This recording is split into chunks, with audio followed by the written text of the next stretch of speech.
What if your own government treated you like the enemy it fears? Tonight, we're diving into secret police tricks that sound completely made up. We're talking LSD in your drink, bugs in your walls, mics in your church. Stasi neighbors, KGB umbrellas, FBI letters designed to blow up your marriage. These weren't movie villains. They were real agencies with real budgets and orders. They weaponized psychiatrists, landlords, taxi drivers, even kids' clubs and church choirs. And the creepiest part isn't what they did back then. It's how many of these tactics quietly survived into the present day. So let's pull the files, crack them open, and see what they really did. East German Stasi quietly destroyed lives with Zersetzung harassment. Instead of arresting you, the Stasi preferred to quietly dismantle your entire life. Their strategy, called Zersetzung, focused on psychological warfare rather than obvious prison sentences. Agents studied a target's habits, relationships, and weaknesses, building thick personal files first. Then they sabotaged jobs, blocked promotions, and engineered sudden transfers or demotions. Friends received whispers and rumors, making long-time relationships suddenly feel unsafe and strained. Phones rang at night with silence, bikes were damaged, and mail mysteriously disappeared. Sometimes officers secretly entered apartments, moving objects just enough to feel unsettlingly wrong. Over months, people started doubting themselves, wondering if they were simply paranoid. The goal was simple and brutal: break resistance without ever needing a public trial. CIA dosed unwitting citizens with LSD under MK-Ultra experiments. Imagine ordering a drink, blacking out, and realizing the government drugged you. Under Project MK-Ultra, CIA doctors tested LSD on unwitting people across America. Some were lured into safe houses in San Francisco and New York, dosed. Others were patients in hospitals or prisons told they were getting routine treatment. Behind it all stood chemist Sidney Gottlieb and a network of compliant doctors. Records later showed people suffered terrifying hallucinations, panic, and sometimes long-term breakdowns. The program only surfaced after congressional investigations forced the CIA to confess. Even then, many files had already been shredded, erasing details of specific victims. Today, survivors and families still piece together what happened in those secret rooms. FBICOINTELPRO. Forged letters to tear activist groups apart. While civil rights and Black Power groups argued, the FBI quietly fed the chaos. Under COINTELPRO, agents mailed forged letters that looked like they came from rivals. One message might threaten a local leader, another hinted at betrayal or stolen money. The Black Panther Party, student organizers, and American Indian activists all found themselves targeted. Leaders who should have been allies instead spent nights arguing about supposed traitors. Some splits grew so deep that once united movements shattered into suspicious little factions. Later released files showed step-by-step instructions for forging letters and spreading distrust. What many activists thought were personal grudges were sometimes scripted by government memos.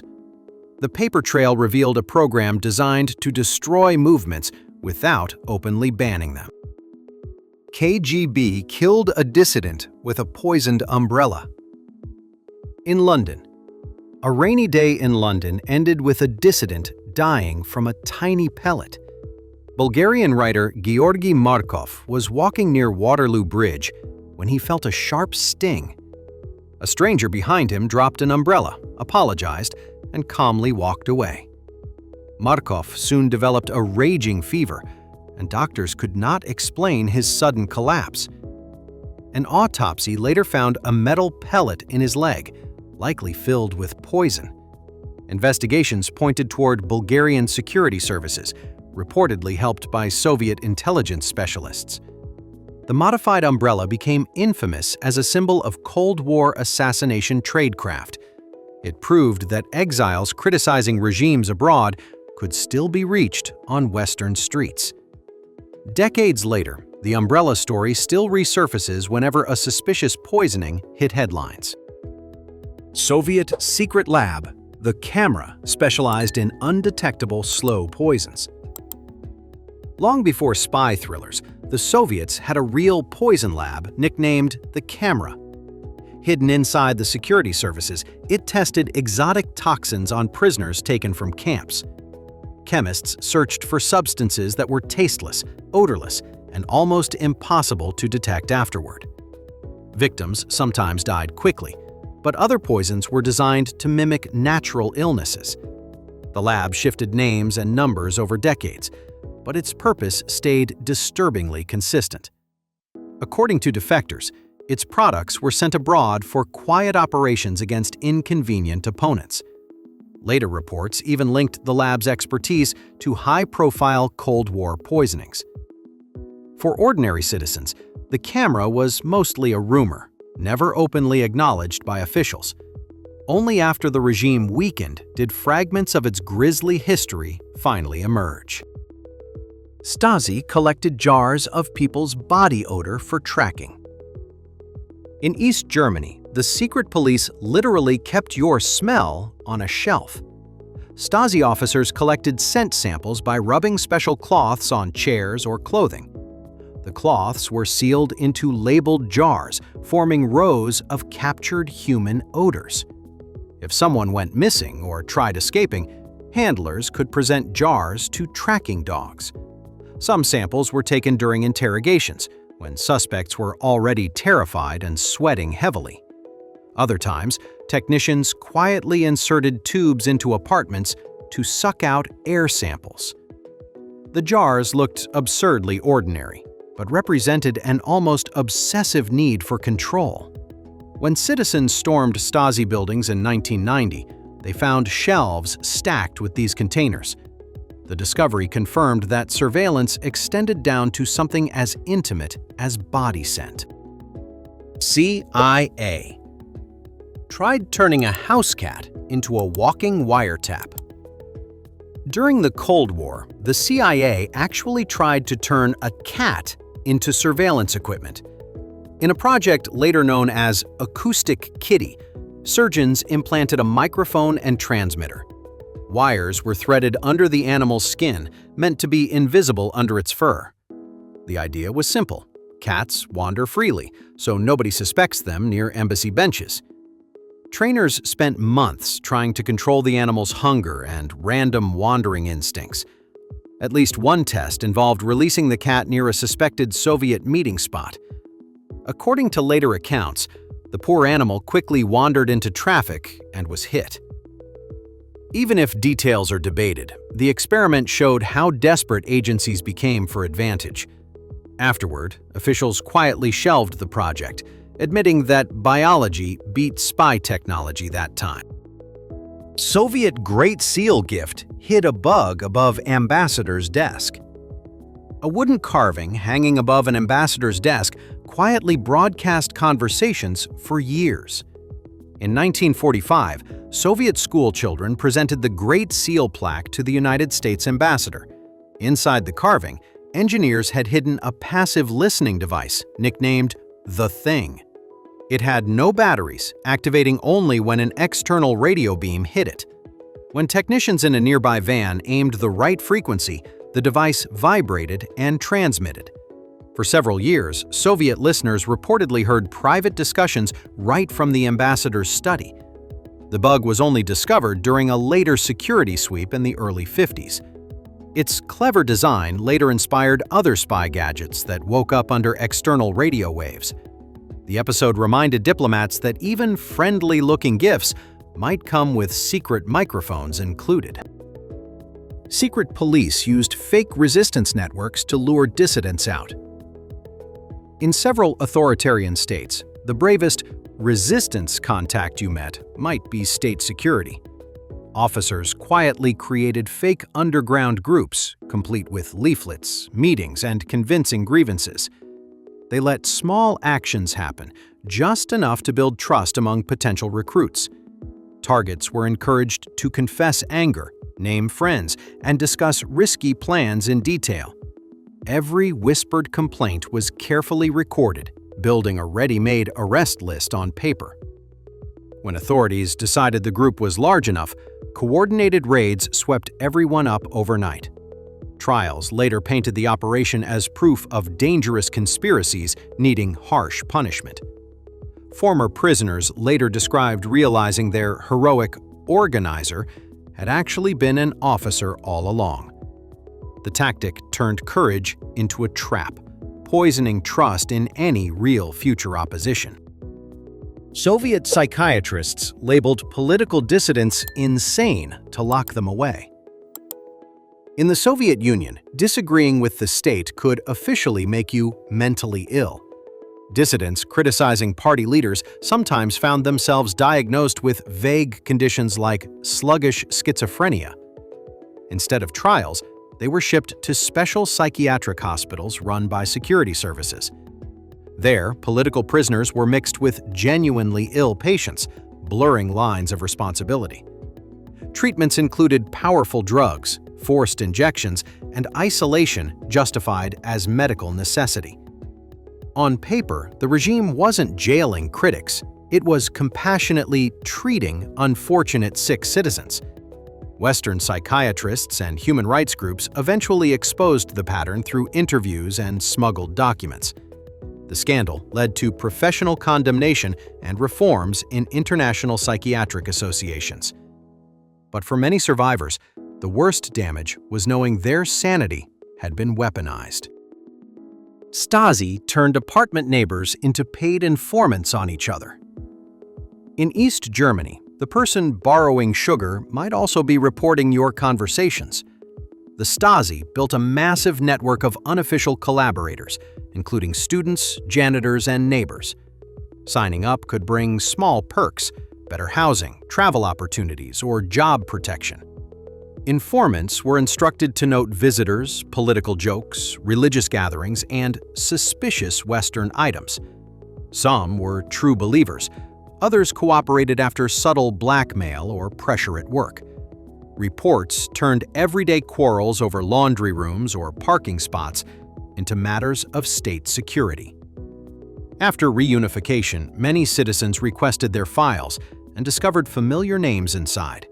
Friendships, marriages, and families collapsed when people realized who had quietly betrayed them. The sheer number of informants showed how surveillance became woven into ordinary daily life. Secret police bugged hotel rooms where foreign tourists always stayed. For many foreign visitors behind the Iron Curtain, the hotel room was never truly private. Security agencies quietly selected certain hotels as standard lodging for diplomats, journalists, and business travelers. Engineers hid microphones in walls, telephones, lamps, and sometimes even inside decorative items. Staff were trained to notice who met whom in lobbies, bars, and elevators. If an important guest arrived, technicians could quickly switch on extra recording lines. Some visitors only realized years later that intimate conversations and arguments had been captured. Archival documents and defectors later confirmed that recordings sometimes guided recruitment or blackmail efforts. Even mundane gossip could be cross-checked with other files to build detailed personality profiles. The goal was simple. Wherever foreigners relaxed, the state wanted ears already in the room. East German Romeo agents seduced lonely secretaries for embassy secrets. Not every spy in the Cold War carried a gun. Some brought roses instead. The Stasi trained handsome agents, nicknamed Romeos, to target lonely women in West Germany. These women often worked as secretaries in ministries, embassies, or military offices. Romeos studied psychology and literature, learning how to appear sympathetic, respectful, and trustworthy. After a carefully staged chance meeting, relationships deepened into long-term secret engagements or affairs. Once emotional bonds were strong, agents gently asked for documents, copies, or harmless information. Some women later discovered their dream partners had multiple parallel missions and fabricated backstories. Trials after the Cold War revealed heartbreaking testimonies from victims who felt doubly betrayed. For intelligence services, love was just another tool. For targets, it shattered their entire world. FBI wiretapped hotel rooms to blackmail civil rights leaders. While civil rights marchers faced dogs and batons outside, federal agents attacked leaders' privacy inside. Under orders from J. Edgar Hoover, the FBI bugged hotel rooms of Martin Luther King Jr. Microphones captured strategy sessions, personal conversations, and details from his private life. Agents then compiled tapes and transcripts, hoping to pressure him into silence or resignation. One notorious anonymous letter urged him to step away from public life entirely. The surveillance had formal approval at first, but quickly slid into clear political harassment. Decades later, declassified documents confirmed how much time agents spent monitoring King's movements. Historians now see the campaign as a stark example of state power misused domestically. The story undercuts any romantic idea that democracies automatically respect dissenting voices. Secret police opened mail in huge steam rooms, then resealed it. In some communist states, entire postal centers doubled as hidden censorship factories. Special departments quietly intercepted letters, routing them into back rooms instead of normal sorting lines. Workers used steam devices or cold steam machines to loosen envelope glue without destroying contents. They photographed or copied sensitive letters, then carefully dried and resealed them to look untouched. Tables were stacked with opened envelopes, magnifying glasses, and racks of specialized glues. Certain addresses, professions, or foreign contacts guaranteed mail would be read almost every time. People suspected censorship when letters arrived late or showed faint water wrinkles along seams. Archives and museum exhibits later revealed just how industrialized the process had become. Every love letter or family update was potential raw material for political intelligence. Communist secret police used children's clubs as ready-made informant networks. Youth groups that promised camping trips and badges sometimes carried a darker second purpose. In the Soviet bloc, children joined organizations like Pioneers under the watchful eye of party mentors. Meetings taught songs, slogans, and stories praising leaders and the socialist future. Security officers occasionally visited, presenting themselves as friendly protectors of the homeland. Some children were quietly encouraged to mention whose parents complained or listened to foreign radio. Others were asked whether classmates made jokes about leaders or skipped official parades. In a few countries, even younger teens were recruited more formally as child informers. Later testimony described the guilt many adults felt after realizing they had informed. The tactic showed how regimes tried to turn even childhood loyalty into a surveillance tool. KGB planted fake diaries and letters to drive targets paranoid. Not every operation involved arrests. Sometimes the goal was simply to destroy trust. KGB and allied services occasionally slipped forged letters or diary pages into people's lives. A spouse might find a love note implying an affair that never existed. An activist could discover a page suggesting their closest friend secretly worked with authorities. The documents were detailed enough to feel plausible, but vague enough to resist easy disapproval. Targets started doubting partners, colleagues, and even their own memory of events. Some relationships collapsed without any officer ever having to knock on the door. When archives opened later, victims discovered records bragging about carefully planted, compromising materials. By then, many friendships shredded by paranoia could never truly be repaired. Secret police offered amnesty programs, mostly to build bigger target lists. In some authoritarian systems, a smiling amnesty announcement could be another trap. Governments promised former dissidents or underground members lighter treatment if they registered voluntarily. People were asked to list past activities, friends, meeting places, and contact methods. Officials framed the process as reconciliation, a chance to normalize relations with the state. Behind the scenes, security units compiled these forms into handy roadmaps of opposition networks. Once lists were complete, surveillance quietly ramped up around newly identified names and addresses. A few years later, crackdowns often focused precisely on the people who had registered. Documents showed that self-criticism statements sometimes appeared word for word in interrogation scripts. For many, the cruelest part was realizing they had personally delivered their circle to the police. Stasi officers posed as repairmen to case apartments for bugs. In East Germany, a broken television could be the first step toward deeper surveillance. Stasi officers sometimes arrived dressed as electricians, plumbers, or phone technicians, tools in hand. They inspected apartments under pretense of fixing lines or checking building safety systems. While residents made coffee or searched for documents, officers quietly noted furniture placement and blind spots. Some visits allowed technicians to drill tiny holes for future cameras or microphones. Others simply mapped where conversations usually happened, such as favorite chairs or kitchen tables. Official work orders gave everything a veneer of bureaucracy and normal city maintenance. Neighbors seeing uniformed workers had no reason to suspect an intelligence operation underway. Afterward, residents might never know their next political joke would be captured from a carefully chosen angle. Secret police recruited prisoners to share cells and report confessions. For political prisoners, the cellmate offering sympathy might be on the warden's payroll. Security services across several regimes used active collaborators inside prisons as unofficial interrogators. These prisoners listened for complaints, escape ideas, or unguarded political opinions during long nights. They encouraged new arrivals to talk about networks, printing presses, or code names.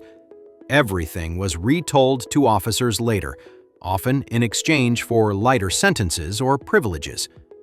Because conversations happened in the dark, victims thought they were finally speaking freely.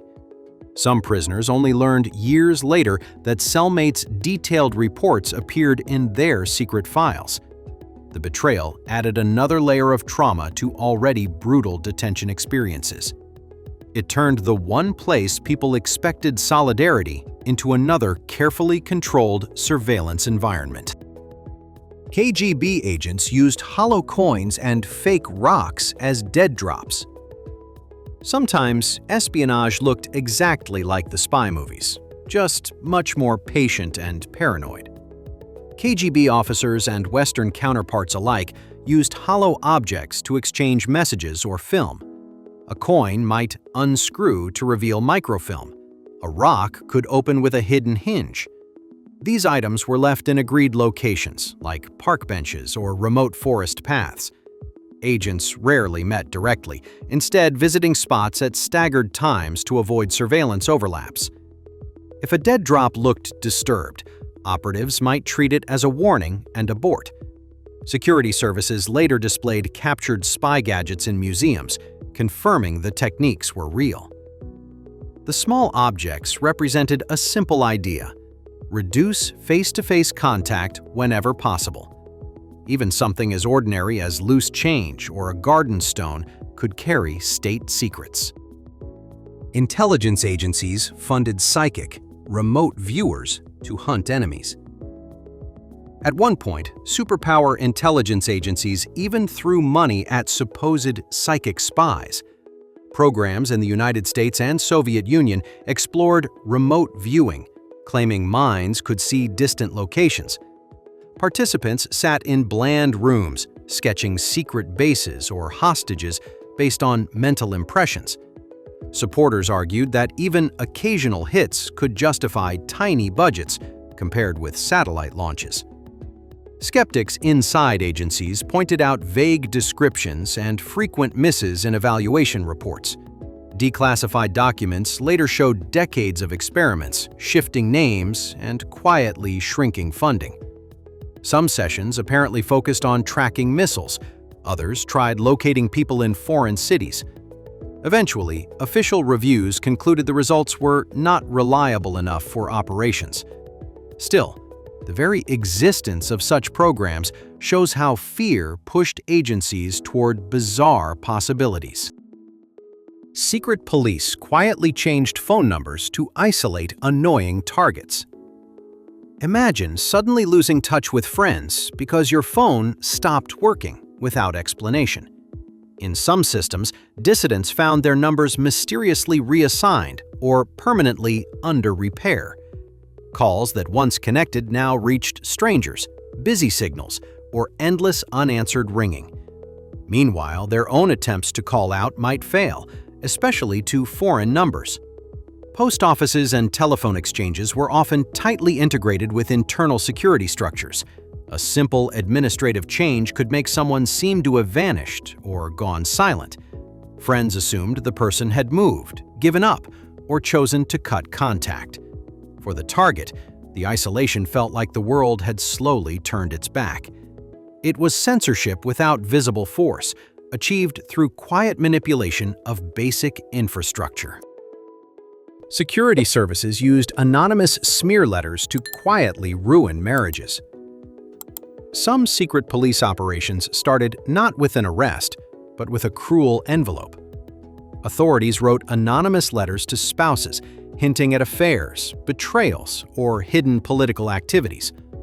They sometimes enclosed staged photographs, edited notes, or fabricated witness statements to look convincing. Targets often had no idea why their partners suddenly became distant or explosively angry. Divorces, separations, and bitter custody battles followed, all without a single courtroom charge. For officers, destroying a marriage could be an efficient way to weaken stubborn opponents. Archives later revealed chilling bureaucratic phrases describing planned disintegration of personal relationships. Victims reading those lines recognized years of heartbreak arranged like lines in a spreadsheet. It proved that psychological warfare could be waged right at a family dinner table. Secret police ran fake opposition newspapers to identify real dissidents. In some countries, the underground newspaper urging resistance was actually edited by the state. Security agencies secretly financed or controlled small, illegal publications criticizing official policies. The content was just sharp enough to feel risky, but carefully monitored by censors. Readers were encouraged to write letters, share stories, or volunteer for distribution networks. Every returned envelope and every new contact became another line in intelligence databases. When times grew tense, authorities could roll up entire circles based on subscription lists. Former employees later admitted that some brave articles were designed to flush out radicals. For genuine dissidents, discovering this pattern made trusting any new outlet incredibly difficult. The tactic turned one of the classic tools of resistance into a cleverly baited trap. Stasi wired church offices with hidden microphones to monitor pastors. In officially atheist East Germany, churches were one of the few semi-independent spaces. The Stasi treated them as potential opposition hubs and invested heavily in monitoring clergy. Technicians hid microphones in church offices, confessionals, and even inside wooden crosses or wall panels. They recorded sermons that hinted at injustice, coded political messages, or support for dissidents. Pastors who counseled parishioners about emigration or protests often found themselves under detailed scrutiny.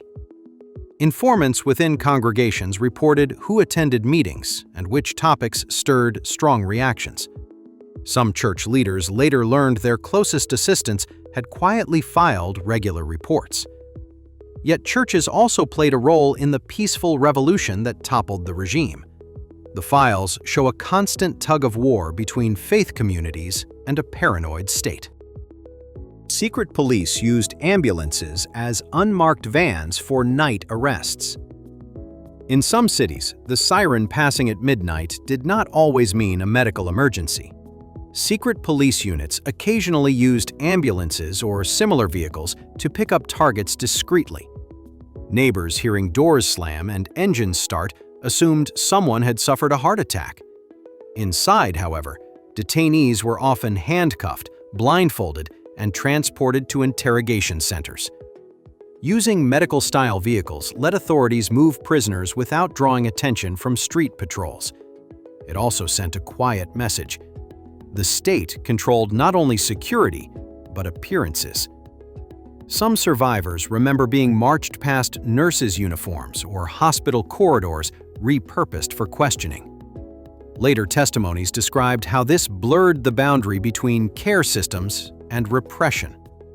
The practice turned a symbol of help into yet another tool for silent fear. KGB used honey trap lovers to compromise foreign officials abroad. Diplomats and businessmen didn't always realize that a charming stranger might be part of an operation. KGB and allied services deployed honey traps, using romantic or sexual relationships to gain leverage. Targets met attractive partners in hotel bars, conferences, or social receptions near embassies. Hotel rooms wired with hidden cameras or microphones captured intimate moments without their knowledge. Later, officers approached with photographs or recordings, suggesting cooperation would keep everything quiet. Sometimes the goal wasn't secrets, but nudging a person's votes or travel plans. Not every rumored honey trap is real, but documented cases exist in declassified files. The risk became so well known that many agencies now train staff specifically against it. In the end, the tactic relied on loneliness and ego as much as technical surveillance. Secret police encouraged petty noise complaints to wear targets down. Sometimes, harassment came not as a dramatic raid, but as endless small annoyances. Security services nudged neighbors to file constant complaints about music, cooking smells, or visitors. Housing officials threatened eviction over minor infractions, even when rules were unevenly enforced. Police showed up repeatedly for disturbance calls, making the household seem troublesome to the building. Meanwhile, requests for repairs, permits, or extra space quietly stalled in local offices. Targets found themselves in constant low-level conflict with people living right next door. Some eventually snapped at neighbors, confirming the portrait of them as unstable troublemakers. Former Stasi guidelines specifically mentioned using everyday conflicts as tools for pressure. It was slow-motion persecution, designed to exhaust rather than visibly imprison. Stasi secretly sabotaged careers, so targets thought they were unlucky. For many East Germans, bad luck at work was sometimes carefully scripted from above. Zersetzung plans often included recommendations to block promotions, scholarships, or job transfers. Employers received quiet phone calls suggesting certain applicants were unreliable or politically questionable. Shortlists changed overnight, and performance reviews suddenly included vague but damaging criticisms. Artists found galleries withdrawing invitations. Academics saw papers mysteriously fail to get approvals. Because nothing was openly explained, victims usually blamed themselves or random circumstance. Only after the archives opened did some people discover detailed strategies targeting their careers. Internal memos described them as negative influences, whose social prestige should be systematically reduced. The aim wasn't just punishment, it was to erase their future options step by step. FBI planted informants who quietly steered entire radical organizations. In the United States, some radical groups discovered that the loudest voice in the room was on the government payroll. COINTELPRO operations didn't just watch organizations, they also tried to influence internal decisions. Informants sometimes pushed for more extreme rhetoric or risky confrontations with police. Others argued against coalition building, undermining attempts to link civil rights, anti-war, and labor movements. Because these people worked hard and took risks, they often gained leadership positions. Later, court cases revealed them filing regular reports and collecting sensitive membership information. In some instances, agents encouraged plans that later justified heavy crackdowns and arrests. Former members wrestled with the realization that key turning points were guided from outside. The story shows how movements can be weakened not only by repression, but by manipulation from within. Secret police turned city taxi fleets into rolling surveillance posts. In tightly controlled capitals, even a late-night taxi ride could end in a report. Drivers were sometimes recruited as informants, especially in cities hosting many foreigners. They heard unguarded conversations from drunk tourists, business travelers, and local dissidents heading home. Security officers instructed them to note hotel names, regular pickup points, and suspicious topics. Some taxis may have carried hidden microphones or radios, transmitting snippets back to listening posts. Others simply passed along handwritten notes during routine stops at fuel stations or garages. Because taxis naturally crisscrossed the city, they offered a perfect mobile observation network. Passengers assumed only a meter was running, not an unofficial interview with state security. For intelligence services, it was a cheap way to blanket urban life with extra eyes and ears. Security services installed cameras behind mirrors in interrogation rooms. The classic one-way mirror in crime dramas had very real predecessors in secret police basements. Interrogation rooms were often designed with observation windows that looked like ordinary reflective glass. Behind them, officers and psychologists watched suspects' posture, nervous habits, and reactions to questions. Some setups included early video cameras, preserving sessions for later analysis or training purposes. Lighting and furniture placement were chosen to make detainees feel exposed and disoriented. Even when no one was present behind the glass, prisoners often assumed someone was watching. That uncertainty was part of the psychological pressure, amplifying every silence and hesitation. In a few countries, similar mirrors appeared in hospital or school offices tied to security. The architecture itself became part of the interrogation strategy, blurring privacy and performance. Secret police forced landlords to provide duplicate keys for every apartment. For many people under authoritarian rule, the weakest part of home security was the landlord. Housing authorities often worked closely with internal security, especially in state-controlled buildings. Managers were ordered to supply duplicate keys or master passes for specific apartments. Residents were rarely told. Paperwork was filed under innocuous maintenance or inspection categories. Agents could then enter when families were at work, school, or on vacation. Sometimes they installed bugs. Other times they photographed documents, copied notebooks, or searched hidden compartments. Care was taken to leave everything exactly as it had been found, avoiding sufficient. Victims later described a creeping feeling that someone had been inside, without visible evidence. The policy turned supposedly neutral housing bureaucrats into a quiet extension of secret policing. Intelligence services shared watch lists, so targets were stopped at every border. For some dissidents, crossing a border became an exhausting ritual of delays and questioning. Security agencies compiled watch lists of activists, journalists, and suspected underground organizers. Names were shared between allied countries, especially inside military or political blocs. As a result, a person flagged in one state might be detained in another. Border guards pulled them aside for luggage searches, intrusive interviews, or sudden visa cancellations.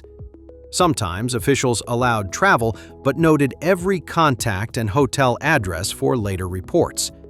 The constant scrutiny made organizing international conferences or meetings incredibly difficult. Later released documents showed long tables of names circulating between ministries and embassies.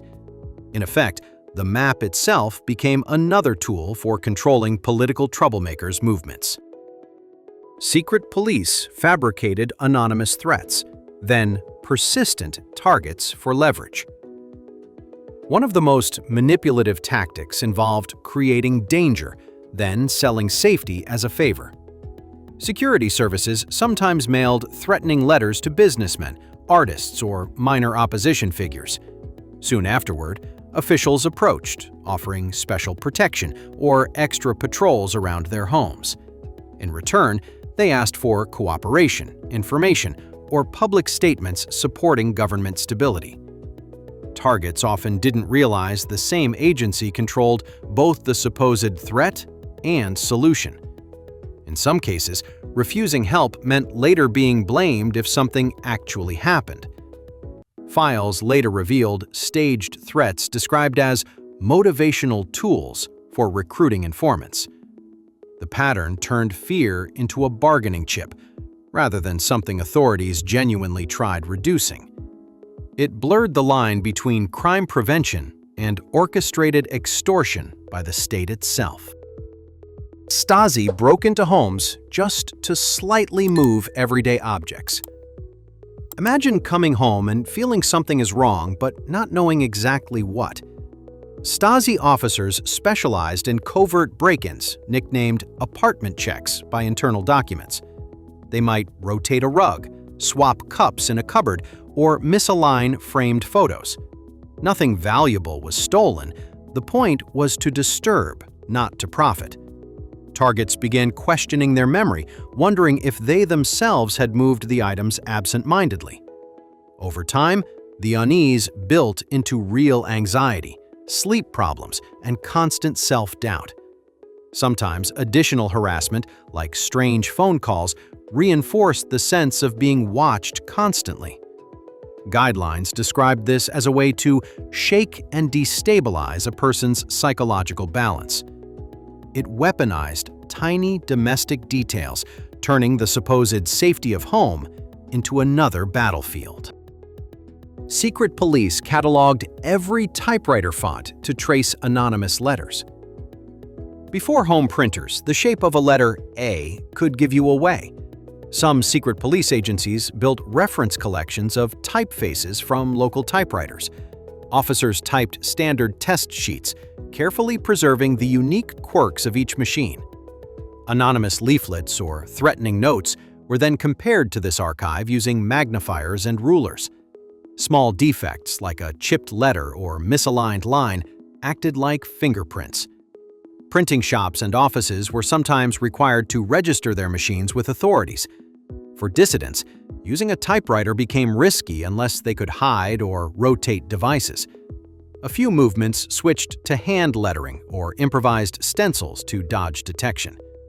Today, surviving samples of those catalogs show just how far regimes went to track words' origins.